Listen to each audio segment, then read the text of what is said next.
Eh bien bonjour tout le monde, cette fois-ci je vous propose une nouvelle vidéo. Une vidéo un petit peu particulière puisqu'on va partir sur les traces de Joseph Pilates à travers donc son livre de la contrologie. Parce que vous savez que le nom originel de la méthode c'est contrologie, puisque le Pilates c'est avant tout l'art du contrôle des mouvements. Et c'est ce qui fait d'ailleurs le lien entre le corps et l'esprit. Ce contrôle qu'on doit avoir permanent, cette concentration pour pouvoir réaliser avec fluidité, précision, engagement du centre et une bonne respiration les mouvements Pilates.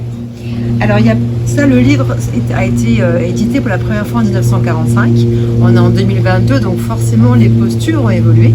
Il y a eu d'ailleurs différentes générations de professeurs de Pilates qui ont au fur et à mesure des années apporté une nouvelle grille de lecture à la connaissance à la lecture des connaissances scientifiques et anatomiques. On a un petit peu peut-être modifié certains mouvements. Donc là, ce que je vous propose, c'est de partir donc sur peut-être les 10 premiers mouvements de la routine Pilates, puisque Pilates avait inventé à l'époque une routine, comme d'ailleurs on peut le voir en yoga, sur les séries d'Ashtanga, où il y a différentes séries retracées au niveau supérieur. En Pilates, il y a aussi plusieurs exercices qui se succèdent, qu'on appelle une routine. Et parfois, certains exercices sont un petit peu difficiles et sont placés en début de séance, comme par exemple les rollovers ou les corkscrews, qui ne sont pas faciles pour les débutants. Donc moi je vous propose de prendre les 10 premiers et puis si c'est trop difficile et que vous êtes débutant, de proposer une préparation en mouvement. Donc le premier exercice que faisait Pilates, c'était le 100, donc la centaine. Donc pour le 100, le but de l'exercice du 100, c'est de renforcer la chaîne antérieure et d'activer le cardio, puisque les pompages avec les bras vont pouvoir aller vraiment chercher dans les poumons la grande inspire, la grande expire pour activer le rythme cardiaque et aussi la circulation sanguine. Donc on est sur son tapis, pied largeur du bassin. Vous glissez les mains vers les pieds, le regard vers le ciel, le bassin en position neutre, comme toujours. Vous engagez le périnée, le transverse, le nombril est dans le dos. On inspire par le nez. On expire par la bouche. On laisse le petit creux lombaire se former, mais on engage bien le transverse, donc le centre, pour ne pas se faire mal au dos. Sur les débutants en Pilates, on fera lacérer la tête au sol et les pieds dans le sol. On va inspirer par le nez, lever les mains et on est parti pour 5 battements à l'inspire. 2, 3, 4, 5 et 5 à l'expire. 2, 3, 4, 5. J'inspire. 2, 3, 4, 5. Je souffle. 2, 3, 4, 5. Si je peux, que je n'ai pas de douleur cervicale, je peux lever la tête à condition de garder mon nez, de ne pas rétroverser. Donc le mouvement part vraiment de l'épaule. Le regard est sur le nombril. Si je suis sur un niveau intermédiaire, peut-être je peux monter mes 2 genoux en chaise renversée. Je vérifie bien l'aplomb genou. Je serre bien les doigts, je rentre bien le ventre. Si je suis sur un niveau plus avancé, je peux tendre mes jambes, les placer pile à position et peut-être, avec contrôle, faire le mouvement. Donc ça, c'est le niveau plus avancé où on continue. J'inspire, 2, 3, 4, 5, je souffle. 3, 4, 5. Allez chercher la longueur dans le mouvement. Ouvrez bien les côtes, rentrez bien dedans. Et donc maximum, donc on le fait 100, 10 et 10, donc 10, pardon. 5 à l'inspire, 5 à l'expire, ça fait 10 fois 10. Donc ça c'était pour le 100, donc l'intérêt, vous l'avez compris, c'est de commencer à réchauffer le corps, activer le cardio, travail des bras aussi et engagement du sang. Le deuxième exercice, c'est donc le roll-up. Vous savez qu'en Pilates, tous les noms sont en anglais, donc je vous les marquerai dans la vidéo. Est un travail de mobilisation de la colonne vertébrale. Donc il va renforcer le centre et en même temps mobiliser au niveau du dos. Si vous êtes débutant, je vous conseille de commencer assis. Dégagez bien l'ischio droite et gauche. Aidez-vous de l'arrière, donc de vos mains pour attraper l'arrière des cuisses et auto-grandissez la colonne. Relâchez bien vos épaules. Nous on va faire le half floor back, donc la moitié. Pour bien préparer le mouvement, on inspire par le nez. On remonte bien la fermeture éclair du pubis jusqu'au côté et à l'expire, on va rouler coccyx, sacrum. Peut-être mettez les mains derrière les cuisses pour vous aider. Et là, on va poser nos lombaires. L5, 4, 3, 2, 1 jusqu'à l'extension complète des bras et on cède des bras pour remonter. On fait 10 répétitions. On souffle, on arrondit le dos, le nombril est dans le dos. Et votre repère, c'est les bras tendus. Et on continue. Ça, c'est bien si vous débutez. Pourquoi pas avec une cale aussi derrière que vous posez pour avoir un repère aussi spatial pour poser bien aussi vos lombaires sur votre cale. 10 répétitions si vous êtes avancé. Les pieds sont pile à position, c'est la même chose, à part qu'on le fait en entier. On inspire, on allonge la colonne. À l'expire, les bras passent, on roule ma tête, je rends bien mon ventre. Je finis par un petit spine stretch et je repars. Comme si on me tirait le dos. En arrière, je contrebalance avec mes abdominaux qui sont engagés. J'inspire et je souffle. Et j'inspire. Donc pareil, peut-être qu'on peut faire que 6 répétitions. Pas besoin d'aller jusqu'à 10. D'accord? Rentrez bien le ventre. On peut commencer par arm for back. Par exemple, on fait 3. Et si on sent qu'on peut, on finit par le roll-up complet comme je le fais pour 3 de plus. D'accord? Donc objectif, mobiliser le dos, renforcer les abdos. C'était donc le deuxième exercice. Le troisième, c'est le roll-over. Donc le roll-over, il est quand même difficile si vous débutez. Donc d'ailleurs, on le fait que sur le niveau intermédiaire. Donc je vous propose peut-être de le faire en préparation. Genoux fléchis, vous ramenez genoux poitrine. Le roll-over, c'est cette flexion au niveau de la colonne, d'accord? Donc peut-être on peut le préparer juste en levant le bassin. Appuyez vos mains au sol, inspire par le nez, donc crochetez les pieds et à l'expire, juste engagez le bassin. Pour cette sensation de soulever le bassin par les abdominaux. Expire et souffle. Et à nouveau, vous en faites pareil, 6 à 8. Expirez bien. Si vous avez l'habitude, l'over la over, serrez vos abdominaux, pied de position. On inspire en descendant. À l'expire, on passe en roll-over. On écarte les pieds largeur du bassin en inspirant. Et à l'expire, on redescend vers terre après. Et on redémarre. Et la position, j'inspire. Alors, si vous débutez, bien évidemment, vous ne faites pas celui-ci. Vous faites la préparation. Donc, 3 dans un sens. Et puis, on repart largeur du bassin, 3 dans l'autre. Rentrez bien le ventre. Déroulez la colonne vers terre après. Et on repart. Les pieds largeur du bassin. Relâchez bien vos épaules. Inspirez. Engagez vos abdominaux. Et relâchez. D'accord? Détendez bien vos jambes. Le quatrième exercice, One Leg Circle. Donc le One Leg Circle est très intéressant pour la mobilité dans la coxo-fémorale, dans votre hanche. Si vous débutez, là aussi, on commence à allonger les pieds largeur du bassin. On va commencer par la jambe droite, par exemple. Bassin en position neutre. Dans la jambe droite, fléchis la gauche. Si je ne suis pas assez souple, je peux plier mes genoux. Et je commence par des tout petits cercles. J'inspire sur un cercle. J'expire sur l'autre, tout petit. Inspirez. Soufflez. L'idée, c'est de ne pas bouger le genou opposé, de manière à avoir un bassin stabilisé, de travailler la mobilité que dans votre hanche, dans l'autre sens. 5 dans un sens, 5 dans l'autre, tout petit. Recrutez bien vos obliques pour ne pas bouger le bassin, le genou, pardon. On cherche à stabiliser le bassin. Si vraiment je suis confortable, je glisse ma jambe, je mets le pied flex.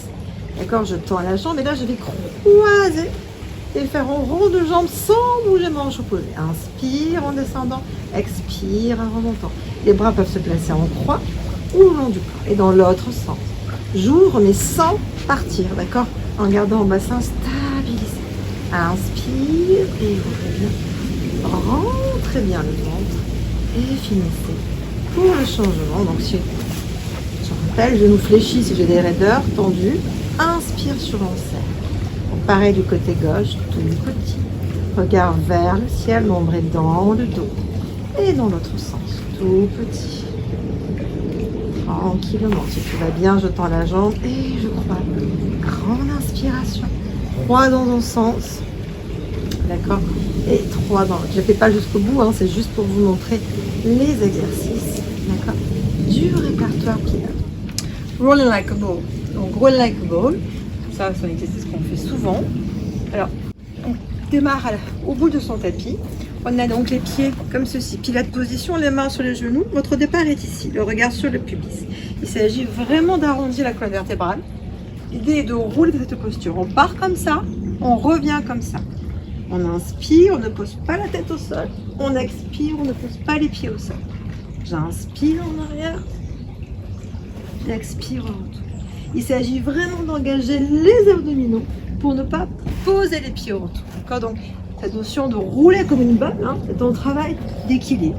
Donc là, on le fait les genoux ouverts, pied de position. Mais si je veux plus de difficulté, je ferme mes angles, j'attrape mes chevilles, j'inspire et je souffle. Et à nouveau, et soufflez.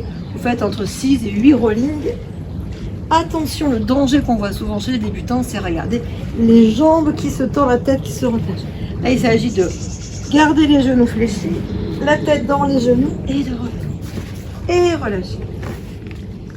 C'était donc le Roll Like a Ball, exercice très intéressant pour masser la colonne vertébrale, renforcer vos abdominaux et également faire un petit massage de vos organes internes. On enchaîne sur le single leg stretch, qu'ils appellent aussi le one leg stretch. Pareil, renforcement du centre. Donc on est allongé, pied largeur du bassin, genou droit en chaise renversée. Gardez bien la plonge de nos hanches, hein. Rappelez-vous qu'on cherche à être aligné. Si tout va bien, expirez, levez la tête, la main droite là sur la cheville droite, la main gauche sur le genou droit. Je tends ma jambe gauche, j'inspire sur une jambe et j'expire, je change. J'inspire et je souffle en gardant bien le nombril dans le dos. Si j'ai mal au cervical, bien sûr, je peux rester la tête au sol. Dans le répertoire originel, nous sommes ici. C'est-à-dire qu'il y a vraiment un stretch, d'accord, important, genou, poitrine, où je vais venir étirer mes ischio-jambiers, bien renforcer. Moi, je trouve plus intéressant de le faire en position neutre et ça m'oblige à monter plus haut pour engager mes abdominaux. Ok, single leg stretch. Bon, vous avez compris, c'est le double leg stretch. C'est la même chose, à part qu'on va le faire avec les deux jambes. Genoux largeur du bassin, tête au sol si j'ai mal au cervical, ma tête élevée si tout va bien. J'inspire, les deux mains sur les chevilles. À l'expire, je tends les bras et les jambes, je fais un cercle et je ramène. Main, cheville, inspire et souffle. Inspire et souffle. On peut le faire pilatosition, les genoux en haut, mais inspire, allonge. Cherchez toujours à allonger les jambes et toujours atteindre avec les pointes de pied le même niveau. Ne pas faire une fois en l'air et une fois en bas. D'accord, d'aller toujours l'étirement maximum. Et souffle. Et relâchez. Détendez bien. Genou, poitrine. Nous avons le spine stretch. Ce qui est intéressant quand on a des hernies discales ou des problèmes au niveau des lombaires, c'est quand on fixe les lombaires, on ne les bouge pas. Donc le bassin est en position neutre. J'ai mes jambes tendues. Si je suis un peu raide et que je rétroverse, je fléchis mes genoux pour gagner de la longueur dans le dos. Si tout va bien, je tends les jambes, ma barre est le sol. Je serre le périnée, je rends mon ventre, je remonte ma fermeture éclair jusqu'en haut des côtes. J'ancre bien mes ischions et mes talons dans le sol. J'inspire par le nez. À l'expire, enroulez le menton sternum et enroulez le haut du dos. Laissez fondre la cage thoracique vers l'avant. Regard sur le nombril, relâchez bien vos épaules, pas d'épaules contractées. Relâchez vos épaules. Ne bougez pas vos lombaires et à l'expire, déroulez. Vertèbre après vertèbre. 6 répétitions. Inspire. Expire. Rentrez le ventre, relâchez les épaules. Regard sur le nombril, étirez bien. Donc attention, ce n'est pas ça qui mettrait vos lombaires, attention. D'accord, c'est au contraire, je fixe le niveau des lombaires, j'enroule le haut du dos, cervical, région thoracique, je relâche mes épaules. Et là, je peux assouplir ma colonne. Pareil, entre 6 et 8 de saut, qui est la scie. Donc, face aux caméras, je tends mes jambes, pied pilate position ou pied flex largeur du bassin. Encore une fois, je peux plier au niveau de mes genoux pour ne pas rétroverser. Les bras loin devant. Et là, il s'agit de travailler sur les rotateurs de la colonne. Grande inspire, j'aligne mon menton avec mon épaule. Et à l'expire, je reviens. Inspire donc. Attention de ne pas bouger le bassin, de ne pas vous retrouver comme ça, puisqu'on va là aussi fixer le bassin pour travailler sur nos rotateurs. On inspire, on rend bien son ventre et on souffle. Et on observe sa mobilité du côté droit, du côté gauche. Excellent pour ouvrir la cage thoracique. Si vous êtes syphosé, c'est un super exercice pour ouvrir la poitrine. Inspirez. Pareil, on peut le faire 5-6 répétitions. Et d'accord. Très bien pour ouvrir la cage.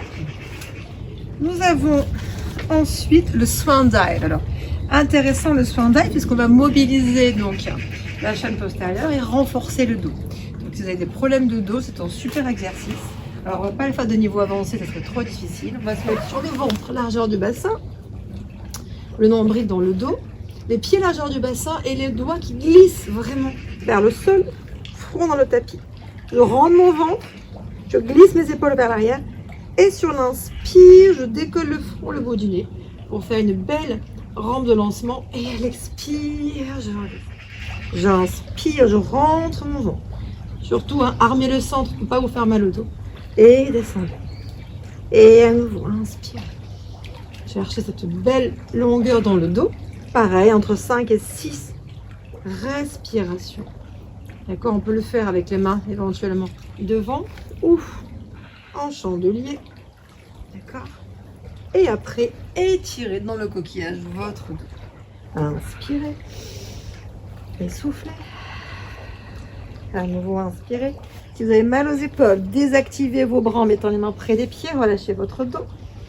Et sur l'expire, déroulez vertèbre après vertèbre.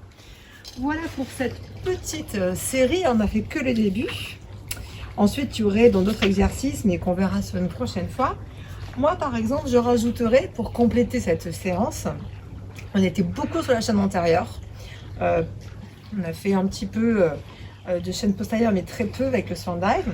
Peut-être on pourrait rajouter un gainage, d'accord, parce que le gainage est excellent pour renforcer les abdominaux, les lombaires, les cuisses. On se place sur les coudes. On vérifie. Alors, c'est pas dans la routine originelle du Pilates, hein, ça c'est nous qui le rajoutons. Les épaules et les coudes, hein, d'accord. Ne pas être trop en avant. Hanches, genoux. Tendez la jambe droite et gauche. Descendez le bassin, le regard devant les mains. Serrez les fessiers, serrez les abdominaux et vous restez sur 10 respirations latérales thoraciques, nombril dans le dos. Si c'est trop difficile pour vous, vous pouvez poser en genoux ou les deux. D'accord. Si c'est trop facile, levez en pied et descendez. On peut toujours, l'avantage du Pilates, c'est qu'il y a plein d'options pour pouvoir travailler à votre guise. D'accord, sur 10 respirations.